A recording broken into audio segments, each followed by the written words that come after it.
The Ministry of Lands and Natural Resources has observed a threat to future mining of granite deposits at quarry sites in the Ashanti region are encroached by private developers. The local assembly say it's becoming increasingly difficult to mine the resource. Deputy Lands Minister George Merikoduka says structures found to have breached any laws face demolition without compensation to their owners. Love FM's Erastus Cesare Donko has the rest of the story.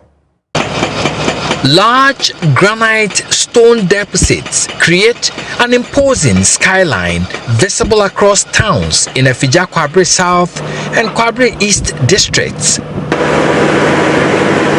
The resource, high in demand by estate developers, is a revenue cash cow for these communities.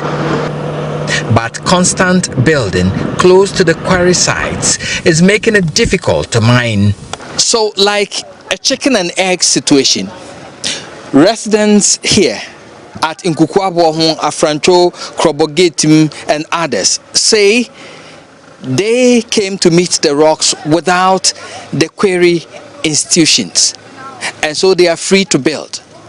But the quarry mining companies are also saying otherwise. They say they got the license and bought the land with a 500-meter buffer zone to be able to mine, and so these people are encroaching at the quarry mine sites. Deputy Minister of Lands and Natural Resources George Merikoduka went on a fact-finding tour of the quarry sites to find solution to the problem. At Efija Kwabre South, DC Christian Edupoku told the minister continuous encroachment of the quarry sites will deny the assembly of badly needed revenue for development. The 5 cities per cubic meter of every load that goes away from Efija Kwabre South.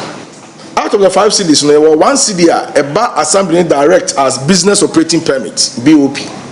Now 1 city Quarry Association, to help them develop themselves. 3 cities now can development projects.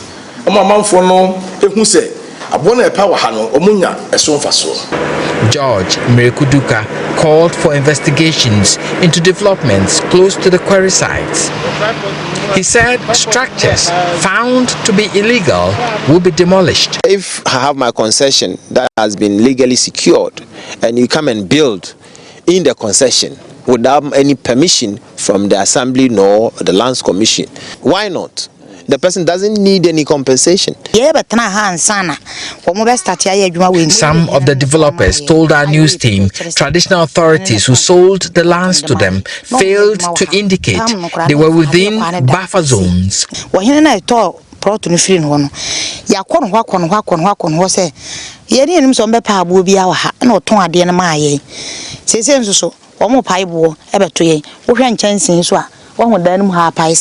Inside the winning our papaisa. Into minle, Yakase be a mamma, Yamao Hakutu, Quatanaha, and a mamma, Yetiaka Quatanaha mini problem. There are plans to resettle some of the people here to pave way for the mining of this natural resource, which is needed in all sectors of development across the country. Until then, the situation remains the people, the rocks, and the quarry mines. Reporting for Joy News, Erastus Cesare Donko, Efija Kwabre, Ashanti region. The Deputy Minister for Lands and Natural Resources in charge of mining, George Merikoduka, has joined us live on Zoom for more on this development. Thank you, sir, for your time on Joining Us Prime. We know this is dangerous, but how will you describe the danger? Sitting on, are we actually sitting on a time bomb? Good evening to your cherished viewers and listeners. As you rightly described the situation, it's quite dangerous, and we cannot also live without this granite. It's there to support us to build our infrastructure edifice that may support us in our developmental agenda. And you cannot say you live in that stone. You want to build school, you want to build roads, whatever you want to do, you can do away with that. And it's our collective, interest to secure this resource that God has gifted us. And I would say that it is important for all stakeholders to understand that mining granite is as equally important as mining gold, and you have to consciously sensitize and conscientize the populace to understand the need for us to move away from these concessions. Someone gets the permits from Minerals Commission, EPA, and other commissions that have been set up by the law. If they do get these licenses, it is our duty as leaders of the various communities to protect these miners, to serve our interests as a country. Because if you want your road to be built, that road cannot be built without stone.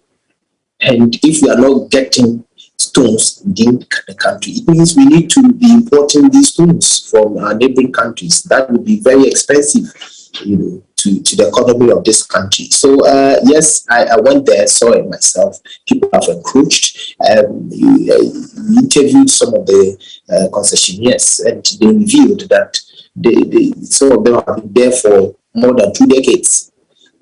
Those encroachers that we also had chance of interviewing also disclosed that they've been around for 5 years, 6 years, 2 years, and so on and so forth. So that tells you that yes, they encroached. They knew that the operations were going on, yet they did that. But obviously, some of them also had permits from the assembly, and that is the reason why we need to holistically address this matter. That chiefs must be informed, the assemblies must be informed. In fact, all identifiable groups in this must be well informed as to the need for them to respect the buffer, space in this regard. The assemblies have played in this? Yes, before you get a permit to build, or you are allowed to build in a community, you need to secure a kind of permit from the assembly. And you need to show your land title, and that this land title, you must get it through the assembly and so on, from the Lands Commission within the framework of the operations of the assembly. So you cannot work in isolation. So whoever has built means, or practically means, the person sought the permission from the assembly. So if that's the case, and the assembly also knows of the operations of those miners, then you cannot reconcile the two. So there must be a situation where whoever gets the permit to build from the assembly must indicate to the applicant that this place cannot be earmarked or that building or your intent, and that education must go on. But the person will tell you, yes, I had a permission from the assembly. The assembly knew of this, yet they gave me, so I need compensation. With that, we cannot do away with compensation. But if the person is so recalcitrant, he was informed of the operation of the concession, yet went ahead to build, then obviously the person cannot be compensated. Right. And what will your ministry actually do to correct the wrong? So we've started engaging all the stakeholders. We want to embark on vigorous sensitization on this matter, especially where we have this concessions. I mean, the granite, especially the Fija, Kwabri South, and other jurisdictions where we have these concessions. That there's the need for us to move away. We don't want the repetition of a PRT, because you cannot also mine stones without explosives. And if you go to or do anything in relation to explosives and people get closer, it may harm you, or you will get fatal results. So we consciously motivating people to understand the concept of mining, and also respecting the buffer space that is allowed within the law. George Miracle Duka, we're grateful for your time.